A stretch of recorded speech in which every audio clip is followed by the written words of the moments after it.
Alrighty, guys, and welcome back to another episode of Giro Preview. Today, we're going to take a look at UAE Team Emirates XRG, the big favorites alongside Primoz Roglic. The general consensus around the place is that this is a race fought between UAE and Red Bull Bora Hansgrohe for the ultimate GC. Of course, notable mentions to people from Visma like Simon Yates, Ineos, Quick Set with Landa, maybe even a Pidcock, although I don't think he's that big of a threat. There's plenty of other teams here that can challenge, but UAE will be really confident. They're going in mainly for Juan Ayuso. They probably have the strongest climber based team in the race. When you're talking about a mountains train, you go Baroncini, Arietta. If your like fifth rider from the top is maybe Brandon McNulty or Isaac Del Toro, you go them two. Then you go Jay Vine, Rafael Micah, Adam Yates, Juan Ayuso. That is the strongest team in this race going up climbs by a significant margin. Maybe Red Bull, but they probably fall off a little bit of a cliff. They go Martinez, Hindley, Roglic. But before that, there's not too much to speak of. Maybe Pellizzari. Um, but yeah, UAE targeting the pink jersey. Juan Ayuso is going to be their main leader, as I said. Adam Yates is going to be a bit of a co-leader, but I think the plan going in will be to ride for Juan Ayuso. He notoriously does not play nice with others, which is probably a key reason why he's unlikely to ride the Tour de France this year. Obviously, that team going all in for Tadej Pogacar. The big aim for them this year is going to be how do they win when Pogacar's not on the start line? Proven that he can win on all types of terrain. I know he didn't get the win at Roubaix, but that performance showed that he was a year away. Like he goes back next year and gets a win. Um, Arguably anyway, he's at least going to be close.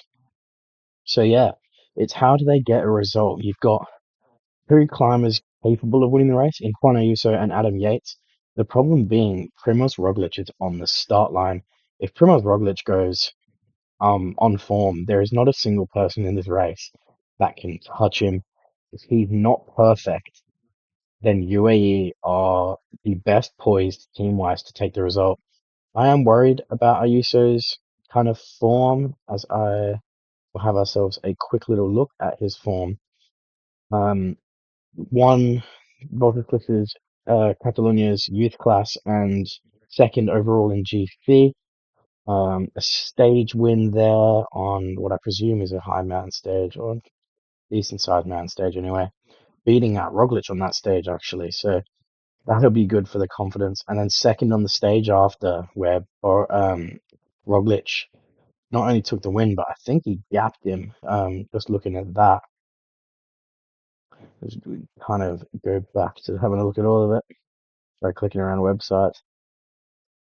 Micah is going to be a notable absence from the tour if he doesn't ride it. He's Tadej's real just left, like right hand man, just really the last man in the mountains, loyal servant, will put his race on the line to get Tadej up there. Adam Yates, I don't know if you dig that deep for Ayuso, but he would definitely work for Ayuso. I'm worried if Adam Yates is the stronger rider, or maybe even a Jay Vine, although I don't think he's quite strong enough.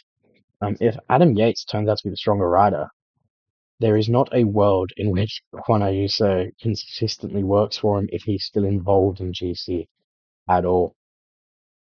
Now, as much as the main goal is going to be pink jersey and they set out for it, if Roglic does look too strong, there are a good few riders here that are very capable of a stage win.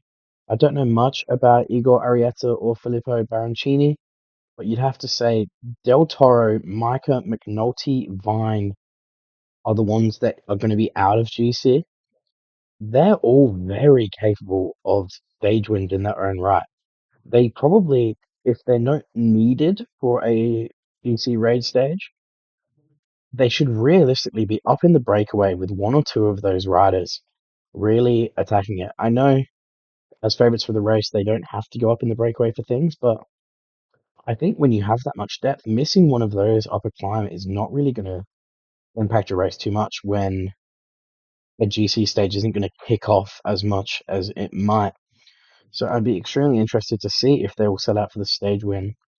As stated, the goal has to be pink jersey, but for this to be a success, there has to be at least a podium. You can get beaten by Roglic, and if someone else has an unbelievable Giro, you can get beaten by them, but you cannot finish lower than third with a squad like that. It is just too strong. And I think if you only get a podium, you have to get two stage wins. I think they could go after so much more than that. But I think two stage wins and a podium is a success. Pink jersey makes it obviously a success. There's nothing you can do too much more than that. Other than that, I think anything outside of a podium and a couple of stage wins is a failure of a Giro for a team with probably the biggest budget um, in professional cycling, at least very close, if it's not the top. Um, so we'll see what they can do. I am eager to see. It is obviously stage one has started when I'm making this. They're not up the road, which why would they be? Um, but yeah, if you enjoy, give us a like, a comment, a subscribe. I would appreciate all of it. Let me know if you think Ayuso is strong enough to challenge Primoz Roglic. My initial reaction is no. I think if Roglic is on form, you're just always going to have a tough time getting any sort of significant result. Let me know if he doesn't get it. You reckon Adam Yates becomes leader and does Ayuso work? Either way, thank you very much for watching and happy Giro.